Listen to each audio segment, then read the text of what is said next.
สบายดีเนาะสี่ทุกคนเนาะวันนี้ก็มาอยู่กับสองบ่าวเพียนคนหากินคือเก่าเนาะทุกคนวันนี้หาห้างเผิงเนาะทุกคนเนาะว่าได้ก็ได้หรือตามกันเบิ่งเนาะทุกคนเนาะกับนายพรานเผิงคือสายญาเพิ่นว่าเนาะนี่ก็ขอพาส่องในเด้อพาส่องเนาะนายพรานก็เพิ่งจะเปิดช่องใหม่นะทุกคนก็เว้าก็บ่ค่อยเป็นไปได้เนาะทุกคนเนาะ ครับเบาผิดพลาดมาได้กับขอโทษขออภัยทุกคนเนาะในผ่านเขา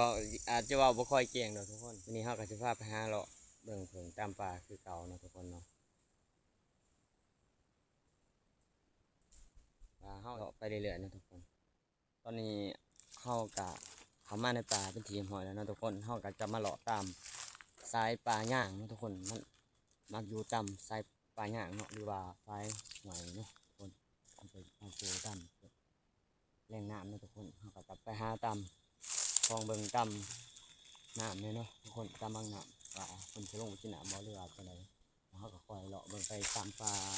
ย่างไปเรื่อยๆเนาะทุกคนเนาะตามป่าตัวนี้แหละสายหวยไปเลยนะทุกคนเฮาจะเลาะตามสายป่าไปเบิ่งก่อนเนาะทุกคนเนาะเฮาจะไปหาเลาะซองแถวนี้เนาะทุกคนแล้วได้ผ่านสีใส่เนาะเฮาจะเลาะซองตามต้นไม้ที่ลักษณะมันจะเป็นเพื่อยเนาะคืออยู่แถวนี้เนาะทุกคนหรือว่าเป็นใบใหม่นาๆเนาะพวกใหม่มีเครือเนาะทุกคนถ้าว่าเฮาเลาะบ่เห็นในทางห้วยเนาะทุกคนเนาะเฮาจะไปส่องเบิ่งอยู่กกแต่ตัวนี้เนาะกกแต่ตัวนี้เนาะทุกคนกกแต่ใหญ่เพราะว่านายพรานเคยมาตีบางปีก่อนเนาะทุกคนว่ามันจะมีหรือบ่มีเนาะทุกคนหรือบ่แต่ละปีมันเคยเข้าได้ทุกคนปีที่แล้วนี่นายพรานก็เคยตีมาแล้วทางใหญ่ทุกคนเฮามาเบิ่งกกแต่แล้วหลังจากเบิ่งกกแต่ถ้ากกแต่บ่มีเฮาก็จะลงไปห้วยเนาะทุกคนไปเลาะเบิ่งสายน้ำเนาะทุกคนเพื่อเพิ่นลงกินน้ำเฮาอาจจะเห็นไวกว่ากันเนาะทุกคนเนาะไวกว่าเฮาจะมาเลาะโปกห่อนก็ห่อนแดดก็แดดเนาะทุกคนเนาะสิได้ทุกคนเอามาประทานเขาเนาะทุกคนเพิ่นเอาก่อนเลยทุกคนกกแต่ใหญ่ก็ดีตอนในผ่านตีปีแล้วเนาะผ่านปีแล้วในห้างใหญ่เลยห้างใหญ่มันสิได้ในผ่านเขามาประทานเนาะเป็นแต่ลงร้อยเพิ่นเอาละเดี๋ยวในผ่านจะถ่ายขึ้นไปให้เบิ่งเนาะทุกคนเนาะจักสิเห็นบ่เห็นเลยเนาะใส่กล่องโทรศัพท์ในผ่านก็ดีนั่นแหละทุกคนที่งาเพิ่นเอาที่ป้อนตัวกงๆนะทุกคนนี่มันจะย้อนแสงนะในผ่าน5 โมงแบบนี้ทุกคนมันเป็นว่ากลัวๆเลยทุกคนประมาณนิดนี่มาขอเพิ่นว่าเพิ่นอูดเอาเผิงโกนทุกคนป้าบ่ได้เอิ้นมาแว่เพิ่นก็บอกว่าห้างเผิงอยู่นี่เพิ่นเพาะซองห้างเพิ่นบอกซื่อๆแหละเพิ่นผู้อยู่บ้านใดก็ผู้อยู่บ้านหน่อยบ้านด้านหน่อยเนาะจะบอกทุกคนแต่สิได้เผิงโกนก็เป็นน้ำได้ทุกคนแต่ช่วงเดือนหาเนาะแม่มันลายเกินทุกคนตาบ่อุ่นเฮาก็จ่อบ่ได้เพราะแม่เพิ่นกวนเลยนะทุกคนเนาะเดี๋ยวเฮาก็เบิ่งเพิ่นกันโอ้ยแสงคักเนาะทุกคนเลื่อยก็บ่มีได้ใส่โอ้ยแม่ก็ลายฮ้อนคือส่วนกับแดดพอดีคล้ายๆดอกมันโล่งเนาะนี่แต่ว่าน้ำเพิ่นจะเต็มนะทุกคนนะเพิ่นโกนกันน้ำเพิ่นก็ลายคือกันแดงเป็นใหม่แดงหลอนเนาะทุกคนเนาะแดดก็แดดต้นนี้เพิ่นก็เริ่มเอาออกนี่ทุกคนทางกันอ้า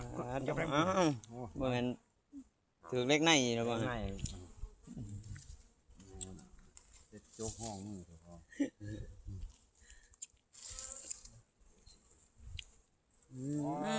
งามเลยทุกคนเลยทุกคนเห็นมิตรน้ำล้วนน้ำเยอะถือจะออกทุกคนโอ้โหตัวด่างนี่จะได้อยู่เป็นโลนะทุกคน เบิดแล้วบ่ได้ยังเนาะยังอยู่เนาะอยู่ทางไหนเนาะ ยังสองสัน โอ้ไผ่ก็ฮ้อนบัดนี้ น้อยแม่เด้อพี่น้อง เลยโอ้งามนี่รอมื้อนี้นายผ่านก็สิบ่ได้ไปใจแล้วเราจะได้ไปเรื่อยๆเนาะทุกคนเนาะแต่ว่ามาลุ้นนํกันว่าเพิ่นจะได้เท่าไหร่โอ้ไหวทุกคนเลยฮ้อนแฮงต้องฮ้อนต้องควนแม่เพิ่งเฮาสิเอามาน้ำของก่อนเนาะทุกคนเนาะไหวฮ้อนแฮงเอาออกมาได้ส่วนหนึงเนาะทุกคนยังเพิ่นว่ายังอยู่ทางในหลายเพิ่นว่าเนาะหลังจากที่เอาเป็นทีให้หมดแล้วทุกคนก็สิได้อยู่ประมาณนี้เนาะทุกคนเนาะ10 โมงโล2 โลนี่แหละ ย่างได้ ขึ้นได้เพิ่งตัวหน่อย ยืนน้ำล้วนเลยทุกค ก็ น กล้าขึ้นว่า ตอนนี้เฮาก็เอาเพิ่งโกนเป็นทีพอแล้วเนาะทุกคนแล้วก็เพิ่นสิพาเฮาไปเบิ่งหั่งเพิ่งที่ว่าเพิ่นเว้าว่า2 หั่งที่เพิ่นบอกแต่ตอนต้นคลิปเนาะทุกคนเฮาจะไปเบิ่งว่ามันจะเอาได้หรือบ่ถ้าเอาได้บางทีนายพรานก็จะมาเอานะทุกคนเนาะ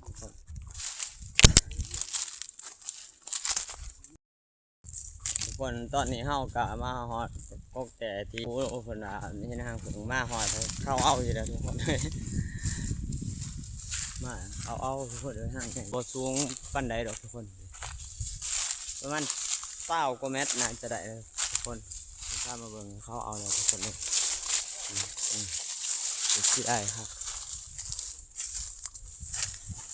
คนเห็นแต่ร่องรอยเขาเอาแล้วทุกคนนี่ก็คือสิแม่นขี้ง่วนเนาะ ง่วนเบิ่ง นี่ปลูกเขาเนาะที่ว่ามันอยู่ในกกแฮนนี่เขาเอาแล้วบ่อยู่หั่นก็ดิเออ ไปเบิ่งด้วยเนาะ ย่างไกลอยู่เหรอเขาก็จะไปเบิ่งห้างที่ซอยนะทุกคนเนาะห้างนี้คือว่าเพิ่นเอาแหละช่วงในผ่านบ่ได้ค่อยเลาะนะผ่านบ่ค่อยว่างก็ได้ห้างที่ซอยทุกคนเลยเขาก็เอาอีกแล้ว มื้อนี้ก็คือสิได้แต่ซ้ำเพิงโก้นน่ะเด้อเนาะทุกคนนี่เดี๋ยวในผ่านชูมเบิ่งชูมให้เบิ่งเนาะ โอ้นสิอยู่ในบ่องระหว่างบ่อนเครือเนาะทุกคนเนาะฮะทุกคนเนาะสำหรับห้างเพิงที่เพิ่นจรนะที่แรกว่านายผ่านว่าจะขอแบ่งน้ำเพิ่นเนาะว่าจะแบ่งสื่อน้ำเพิ่นก็ดีมันได้บ่รวมบ่หลายก็เพิ่นก็ว่าจะแบ่งให้นายผ่านอยู่เนาะทุกคนเนาะแต่นายผ่านบ่เอาแต่ขอถ่ายคลิปน้ำเพิ่นเนาะทุกคน ตอนนี้ก็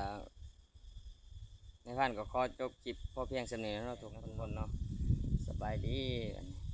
โอกาสหน้าพอกันไหมต่อไปเนาะทุกคน